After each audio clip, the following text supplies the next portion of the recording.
I've been toying with the idea of minimalism for a while now, slowly reducing the size of my wardrobe and my beauty cabinets.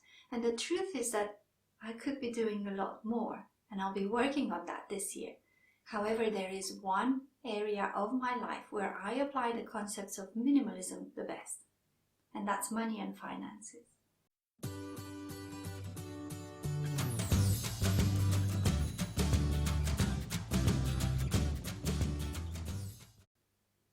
Hello and welcome to the Savvy Corner, where we talk about personal and business finances, financial well-being and money mindset.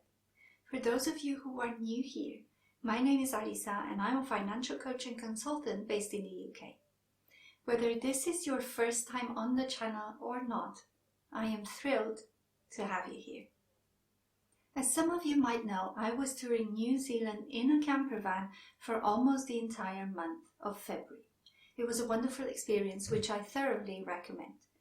But I must admit, I didn't think that I would enjoy being in a campervan for such a long time. And it did take a bit of planning and organization, but overall I did enjoy it. I liked it a lot, in fact.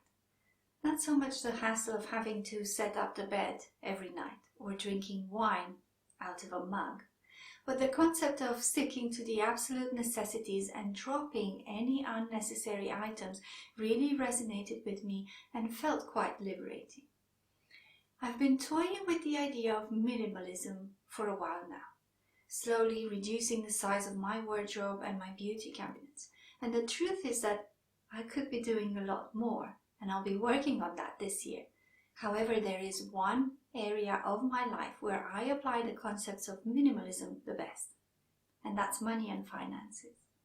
As you can see from the title, financial minimalism is something I'd like us to talk about in this video. While I was in New Zealand, I came up with the idea of doing a video series on money and minimalism and how to apply the principles of minimalism to our finances. What do you think of this idea? I would love to hear your feedback on whether you would find this interesting or not.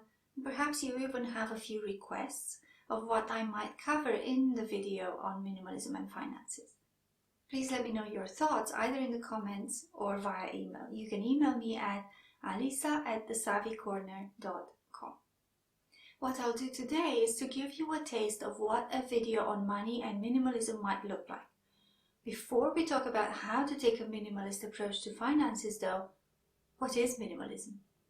If you are not familiar with the term, minimalism is a way of life which focuses on prioritizing everything that a person values and appreciates whilst intentionally reducing and decluttering other areas of less importance or which would distract a person from their true values.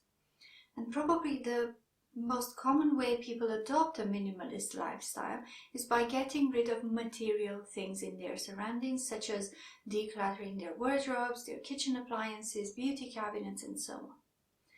There are a few principles to minimalism, and I believe they can easily be applied to our personal finances as well. I will only mention a few here, and if you guys like the topic, then I can go more in depth with it. The first principle I'll mention is avoiding duplicates. Minimalism encourages the idea of having just one item that serves a purpose. Except for socks and underwear, cutlery, crockery and the like, having multiple items that do the same thing means clutter.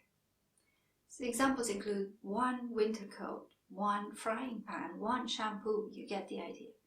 When it comes to finances, applying this principle could translate into having only one current account, one savings account, and one credit card if you must have a credit card. So instead of having several different accounts to serve these purposes, you would only have one of each.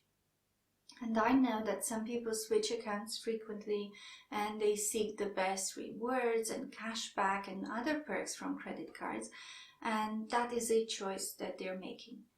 I personally think that doing this is more in line with living a frugal lifestyle rather than a minimalist one, but some might argue it's not. In any case, from a minimalist point of view, the fewer accounts, the better. That doesn't mean that you can't have sub-accounts to better manage your spending, but that's already going into budgeting territory. If you want me to do a video on how to apply minimalism to budgeting, I'd be happy to do so. Let me know in the comments below. Another minimalism principle is to identify what sparks joy in your life, like Marie Kondo would say, and eliminate everything else. If you don't know who Marie Kondo is, she is the author of the book, The Life-Changing Magic of Tidying Up, which I will link in the description box below. She's the queen of tidying and decluttering, and she even has a show on Netflix about it. Going back to this principle though of sparking joy, in a nutshell what it means is identifying what is important to you, what you truly appreciate, and focusing on it. From a financial perspective, the way you can do this is by identifying your values and using them as a compass to guide your financial decisions. This is a very effective way of streamlining your spending and your finances in general, and I've written an article on the topic which I will also link in the description box for you. The final principle I want to mention is simplicity. The less complicated it is for you to find things, to use them, to store them back, the better. For example, being able to see all your clothes in your wardrobe at all times, folding them in a way that makes it easier to store, buying good quality items that will last, investing in classic pieces that don't go out of style, etc. From a financial perspective, I believe you can simplify things by using automation. Set direct debits and standing orders for bills, as well as savings and investments.